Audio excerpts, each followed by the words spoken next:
पावन पक्षी तीर्थ में, जहां वृद्ध वृद्ध विहंग सब बैठे हैं, वहीं गरुड़ प्रश्न पर प्रश्न उठा रहे हैं भुशुंडी के सामने। फिर क्या हुआ?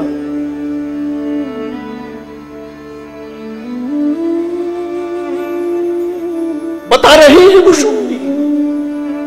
गरुड़, श्री अवध में अकाल हुआ, मैं विपत्तिवश हुआ, उज्जैन चला गया। दीन था, मलिन था, दरिद्र था, दुखी था।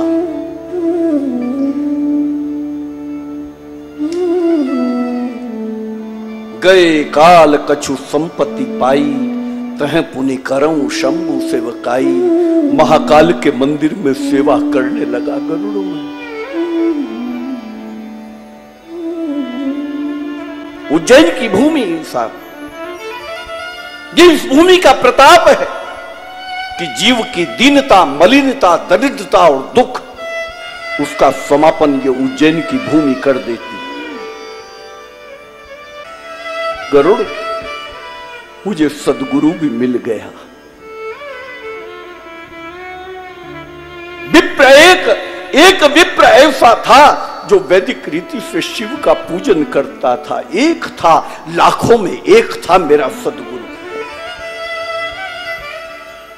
तेही सेवाऊं में कपट समेता, मैं उसकी सेवा करता था, लेकिन कपट से करता था गरुड़, कपट से। और वो धर्म का निकेत था, परम साधु, परमारथ बिंदक, शंभु उपासक नहीं हरि निंदक। वो हरि का निंदक नहीं था और मैं आन देव निंदक अभिमानी। महापुरुष कभी भी अपना जीवन, अपने जीवन से जुड़ी हुई कोई भी घटना किसी के सामने कहते नहीं है साहब। और यदि कह रहे हैं तो वो जीव के कल्याण के लिए ही कह रहे हैं। गरुड़, मुझे उसने विद्या से निमज्जित कर दिया, उसने मुझे विद्या दी। और उसके बाद उसने मुझे मंत्र भी दिया। वो मुझे मंत्र दिया, जपऊं मंत्र शिव मंदिर जाई, हृदय दंभ अहमिति अधिकाई। मैं मंदिर में जाकर जाप करता था और मेरे हृदय में दंभ बढ़ता रहा, बढ़ता रहा। गरुड़, मैं पात्र नहीं था उस विद्या का, मैं ब्रह्म विद्या का अधिकारी नहीं था। मुझे ब्रह्म विद्या मिली तो ऐसा हो गया जैसे सर्प ने दूध पी लिया हो, सर्प का विष बढ़ गया हो। मेरा विष बढ़ा। मेरे गुरु को लगता था कि ये बाहर से नम्र है, विद्या पाकर भीतर से भी नम्र हो जाएगा, लेकिन मेरे तो भीतर जहर ही जहर हो गया रे गुरु।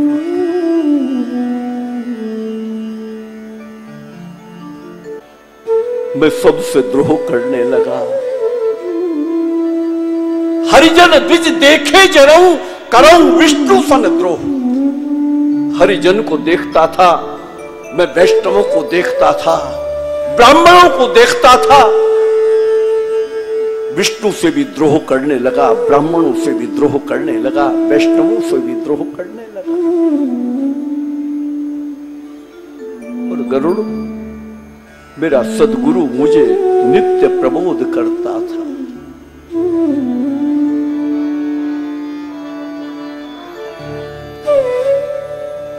वो मुझे नित्य प्रबोध करते। गरुड़, मैंने कई बार देखा गरुड़, मैं कभी जाता था ना, दूर से उन्हें देखता था आश्रम में वृक्ष के नीचे बैठे हुए, तो वो किसी चिंता में दिखते थे मुझे।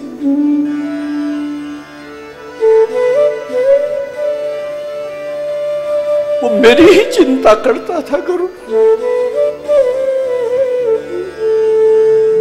वो मेरे आचरण से कहीं उसका मन दुख गया था, वो दुखी था। अकेले में देखता था उसे छिपकर तो वो रोता था। वो मुझे बोध करते थे और मुझे क्रोध होता था गुरु। फिर तो मैंने गुरु के पास जाना भी बंद कर दिया। वो जब मिलते ना मुझे तभी बोध करते, तभी प्रबोध देते, तभी ज्ञान देते, उपदेश करते, मुझे समझाते। कभी कभी तो ऐसा होता था गरुड़ कि मैं उन्हें आते हुए देखता था ना उज्जैनी की गलियों में, तो मैं कहीं भाग कर छिप जाता था, पीथियों में छिपता था कि मुलाकात टल जाए, ये मुझे फिर ज्ञान देगा। गरुड़, मैं नरक के मार्ग पर चढ़ गया था गरुड़।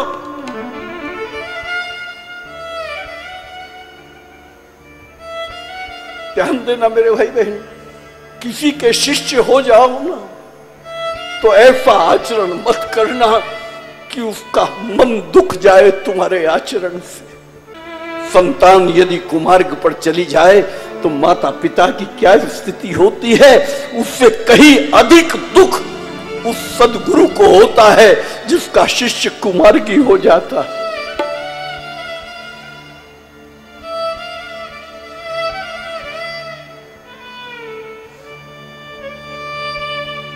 गरुड़ जी ने बात को पलटते हुए कहा,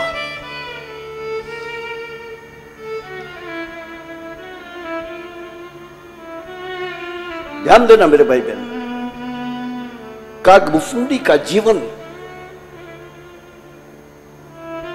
उनका दर्शन किसी पंथ का या किसी एक विचारधारा का दर्शन नहीं है।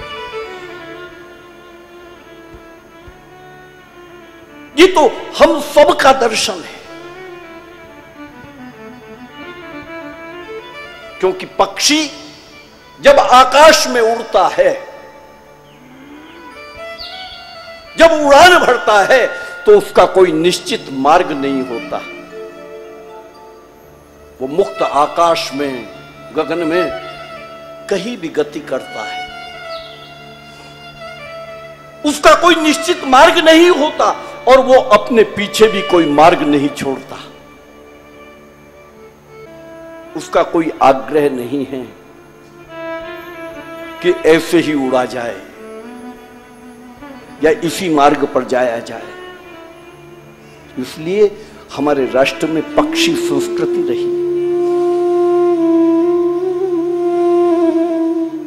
पक्षी संस्कृति की सबसे बड़ी विशेषता यह है कि वो अपने पीछे कोई मार्ग नहीं छोड़ता। और इन्हीं पक्षियों में जब मैं देखता हूं तो मुझे दिखती है मीरा। मीरा के आगे भी कोई मार्ग नहीं था और पीछे भी कोई पंथ नहीं छोड़ा, ना कोई शिष्य परंपरा, ना कोई मठ, ना कोई मंदिर।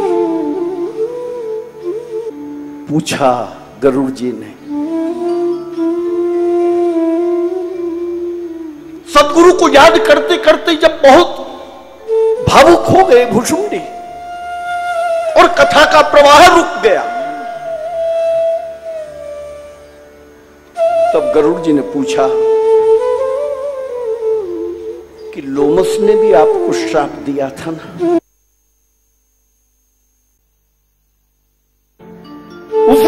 उसने मेरे ऊपर बड़ा उपकार किया भाई, मुझे पक्षी बना दिया। उसमें सामर्थ्य थी। यदि वो मुझे मनुष्य बना हुआ ही छोड़ देता, मैं तो मनुष्य था।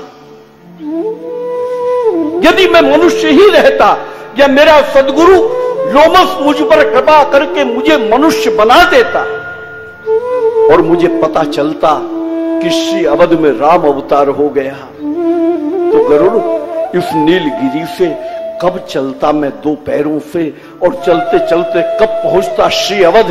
ये तो मेरे सदगुरु ने मेरे ऊपर कृपा की कि मुझे दो पंख लगा दिए, मुझे पता चलता है तो मैं उड़ता हुआ पहुंच जाता हूं श्री अवध। गरुड़ जी ने कहा कि पक्षी ही बनाना था तो कोई ढंग का पक्षी बना देते आपको। चांडाल पक्षी कौवा बना दिया, आपको शुक बना देते। मेरे यहां मेरे राष्ट्र की पक्षी संस्कृति, कौवा राम कथा कहता है साहब, तोता शुकदेव श्रीमद् भागवत कहता है, और विश्वामित्र जी कहते हैं कि वंदे वाल्मीकि कोकिलम, वाल्मीकि कोयल है। इन पक्षियों को तो देखो एक बार, तुम्हें शुक बना देते हैं, मोर बना देते, तुम्हें कोयल बना देते, कोई भी पक्षी बना देते, कौवा ही बनाया क्यों? और चांडाल पक्षी गरुड़, गरुड़ भाव को बदलने की चेष्टा कर रहे हैं, लेकिन भुशुंडी, भुशुंडी तटस्थ है साहब। कहता है गरुड़, तू तो खगराज है रे, तू पक्षी संस्कृति को समझने वाला है गरुड़, तू हमारा राजा है, तू सब पक्षियों के विषय में जानता है गरुड़। सुनो, अन्य पक्षियों को तो कोई पकड़ भी लेता है, पाल भी लेता है, मार भी देता है और खा भी लेता है, लेकिन कौवा तो ऐसा पक्षी है जिसे ना कोई पकड़ता है, न पालता है, न मारता है, न उसका मांस कोई खाता है। इसलिए मेरी अप्रतिहत गति हो गई गरुड़, मैं जब चाहूं जहां चाहूं वहां चला जाता हूं। गरुड़ जी ने कहा, मुझे अच्छा नहीं लगता, आप प्रभु कृपा के उत्तराधिकारी हैं, तजऊ न तन निज इच्छा मरना, आप अजर अमर हैं, आपका ज्ञान अमर है, लेकिन आप चांडाल पक्षी कौवा बनकर बैठे हैं।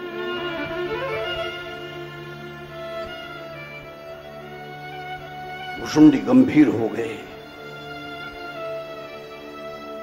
कहा गरुड़ सावधान, मुझे तुम बार बार चांडाल पक्षी कहते हो गरुड़, तुम हमारे राजा हो, लेकिन मुझे ये अच्छा नहीं लगता गरुड़, मैं चांडाल पक्षी नहीं हूं गरुड़, सावधान गरुड़, मुझे चांडाल पक्षी मत कहना तुम। गरुड़ जी ने कहा क्यों? लोमस ने कहा था सपदी हो पंछी चांडाला, तो चांडाल पक्षी कौवा हो जा। कहा गरुड़, ध्यान देना, तुझे लगता है कि मैं चांडाल पक्षी हूं, लेकिन गरुड़ मैं चांडाल पक्षी नहीं हूं रे, मैं तो शकुन पक्षी हूं। गरुड़ जी ने कहा, शकुन पक्षी? बोले हां गरुड़, किसी के घर के आंगन में यदि कौवा बोलता है तो घर का स्वामी निर्णय करता है कि प्रियतम आने वाला है, कोई अतिथि आएगा, आज मुलाकात हो जाएगी। मैं शकुन पक्षी हूं गरुड़, और किसी के लिए हूं या ना हूं, लेकिन तेरे लिए तो मैं शकुन पक्षी हूं गरुड़। गरुड़ जी ने कहा, मेरे लिए शकुन पक्षी कैसे हैं आप? कहा, तेरे जीवन में तो मैं ही शकुन हूं रे। बोले क्यों?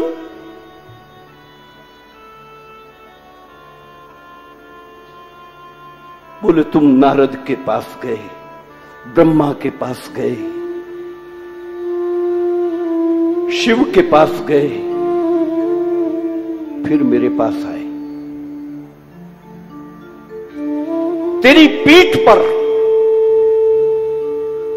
गरुड़, तेरी पीठ पर मेरा परमात्मा नारायण बैठता अवश्य है, लेकिन तेरी जिह्वा पर राम नाम नहीं बैठता था, मैं आज तेरी जिह्वा पर राम मंत्र का दान कर रहा हूं।